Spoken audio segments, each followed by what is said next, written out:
Mga kaha, narinig niyo na ba yung alamat ng dambuhalang ahas na naging statwa? Feeling ko, sinlakihan ng estatwang nasa likod ko. Actually, hindi ko alam. Well, isa yan sa mga dapat nyo abangan. Makamandag ang umaga natin ngayong linggo dahil alamin natin ang kwento sa likod ng tanawing ito sa bayan ng Mandawan, Masbate. Kung saan ang dambuhalang tibak ng bato, isa raw higanting ahas. Ako po si Rodito Ortiga Rivas, kilala bilang Sir Rod Ortiga. Ako po ay 29 years old at dito na po ako pinanganak sa bayan ng Mandaon. Disclaimer lang daw, hindi raw historian si Rod, pero ang buong buhay niya, inilaan niya raw sa lugar na ito. Kaya ang mga kaalaman niya raw sa kwento ng ahas na bato, matagal nang nakapulupot sa kanyang pagkatao. Dito na kasi siya lumaki sa Mandaon. Nagka-interest ako sa ahas na bato simula nung narinig ko ito way back my childhood days, mga nasa year 2000. Kasi bumabiyahe kami before papuntang Manila, dumadaan kami dyan sa pader sa may ahas na bato.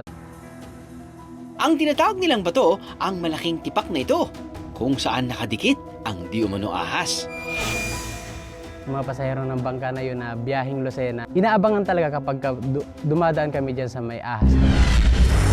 Nabuhala raw ang laki ng ahas. At may nanlilisik itong mga mata na sinlaki raw ng bilao. Ayon sa mga sabi-sabi, maraming nawawalang mga kalabaw kasi sa laki nito, hindi imposibleng kaya nitong lunukin. Dumating yung time na bababasa na siya ng bundok, kinakailangan niya maghanap ng pagkain sa ilalim ng dagat. At yun nga, sa kasamang palad ay hindi pinayagan ng mga engkanto at saka kinidlatan yung ahas na ito. Kaya ito naging bato. Kapag ka nakapunta ito sa ilalim ng dagat at maghari doon, so maaring marami siyang makain, maaring marami siyang maperwish yung mga tao sa dagat. Hi guys, so nandito tayo ngayon. Ang kwentong ito, ginagawan pa ng vlogs ni Rod at ipinopost online. Umaabot ng araw sa 72 ang video clips niya tungkol sa sinasabi niyang ahas na bato. Yan, yung wall na yan. Dito pababa yung ahas. Yan. Pababa yung ahas na yan, papunta dito. So, imagine lang natin kung gaano kalaki. Totoo nga ba talaga? Kasi laging bukang bibigyan ng mga residente dito sa amin. Kung totoo nga ba talaga ang kwento ng ahas na bato? At naniniwala ako doon. Ito raw ang pinakasikat na bersyon sa kanila. Marami ang may kaparehong impormasyon na tulad nito. Alam niyo ba na sa usapin ng mythology, hindi na bago ang ugnayan ng ahas at bato? Siyempre, nahaluan na rin ng impluensya mula sa mga kwentong panglabas. Tulad ng mga kwento ng mga epiko ng mga Griego.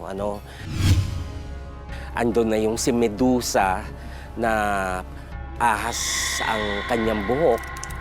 At kapag tinitigan ka, ay nagiging bato ka. Nahiram natin yun sa mga kwento sa comics ni Darna na naging si Valentina na ganon, puro ahas din ang ulo.